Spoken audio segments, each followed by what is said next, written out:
Volvo Ocean Race is basically the most challenging team sport out there. It's a marathon that races all the way around the world. It takes 9 months.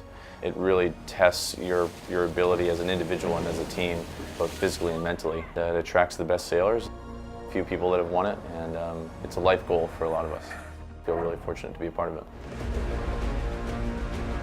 This is the start of the Volvo Ocean Race. This whole process of creating this team in the Volvo Ocean Race really began during the last Volvo Ocean Race. Something that became glaringly apparent to both Mark and myself, was the amount of marine debris that we encountered. And that was really our introduction to 11th hour racing. From there, we became, ocean ambassadors. Really felt strongly that we should try to do this race again to bring awareness to this issue that we care so much about. So we were really fortunate to partner with 11th Hour Racing in 2015, and that's what led us to the partnership with Vestas. And the synergy that existed there was really what got this team off the ground. Being part of Vestas 11th Hour Racing, being a part of this Volvo Ocean Race is an amazing opportunity to represent sustainability for sailing as a sport. When we started 11th Hour Racing back in 2010, it was with this idea that you could use sport as a platform for reaching people and educating them by example. That naturally folds into the way we think of the ocean when we're sailors, but fundamentally, we have to care about its health. Getting that message out there through sport reaches so many people. When I first joined the team, one of our first activities as a group, we went to Cambridge in the UK, visited the British Antarctic Survey. I found it absolutely fascinating meeting the scientist. He drilled into the ice, checking out the CO2 within those ice samples and being able to graph that over time was absolutely fascinating. That was the most interesting part of it. The other part was all the plastics in the ocean. I really had no idea that was happening. We have a sustainability plan that really outlines and kind of governs our actions on a daily basis. Taking everything into consideration from, what we eat, where we stay, our travel, not using any single-use plastics. We're tracking our carbon footprint as we go through the race. So I think we will prove that you can be successful in sport and at the same time be good environmental stewards. Leg 2, the first real long ocean leg from Lisbon to Cape Town. Really enjoyable leg, a lot of downwind sailing. The part of the sustainability plan that resonates most with me is probably the local grant activations, because there's a lot of due diligence that goes into selecting, who those grantees are. We know when this whole circus, this roadshow packs up, we've left something impactful behind. In Cape Town, dealing with a massive drought, and we worked with folks that are, working on watershed issues. Try to use this platform and our team as a way to highlight that work. Leg 3, Cape Town to Melbourne, very, very windy Southern Ocean leg.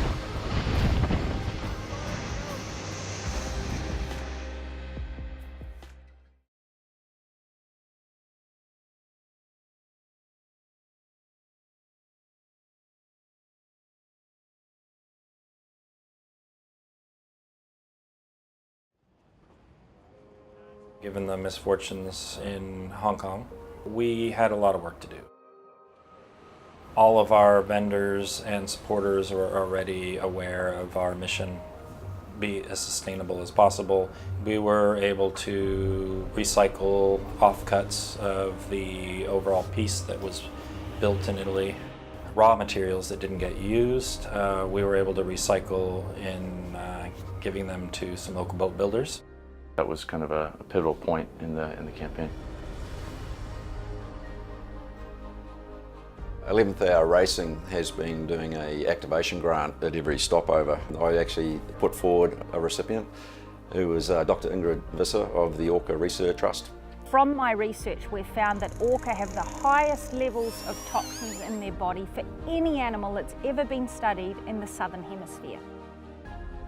As soon as the race is over, I'm going home back to do some changes around, plant out around the stream, try and sort out the filtration, make sure that doesn't get into the stream and create a problem further downriver.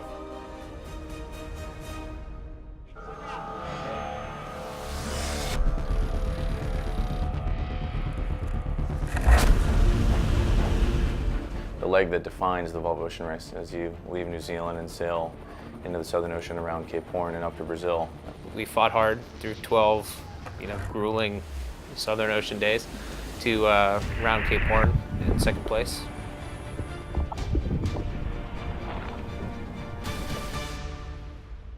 In an instant, everything changed. I was in my my bunk, having just come off a watch an hour earlier. Is everybody in a safe place back there? Our hopes for a successful leg were dashed. The situation turned salvation mode to preservation mode quite quickly. The mast was starting to bang into the hull, because if we ended up with a hole in the boat, then we'd all of a sudden be compromising the safety of the crew. So we had to cut the rig away. But it was the only option at the time. Fortunate in that we were only 100 miles from the Falkland Islands, so the clock was ticking. The guys did an unbelievable job turning what was a lamp post that then became a mast. And they did an unbelievable job at getting the boat here with the jury rig. I think we arrived with an extra day in spare, which meant that the boat was able to put in a new rig and ultimately start the next leg, the most important one in some ways, to our home port, Newport. So that was a critical part of the project. I was privileged enough to go to a turtle sanctuary in Brazil where they received the grant. They're rescued from the wild when they're injured or unwell, and the majority of these turtles, whether they have another injury or not, their stomachs are full of plastic. That means they can't swim, they can't dive for their food. They will eventually die from thinking they're full of plastic. Leg 8, Brazil to Newport, the homecoming leg for our team. And I think something that we were really looking forward to, again, just after an unbelievable effort by the entire team to get the boat back in the water, get a new mast, and rejoin the race. Whilst our dreams of a podium have slowly slipped away, I think we're still racing as hard as we can and really trying to finish this race on a high note. And what an unbelievable welcome into Newport and into our hometown.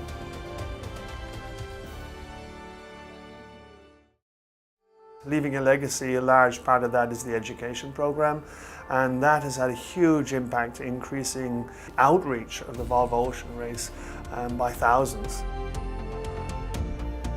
The standpoint of being one of the leaders of the team, it's a real opportunity and a responsibility to demonstrate and show that these things really do matter to us.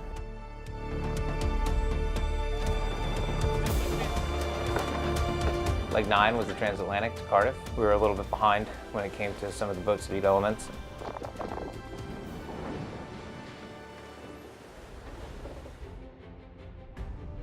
The sustainability activation in Cardiff with Tony Juniper. Almost 12 months ago we met him for the first time in Cambridge.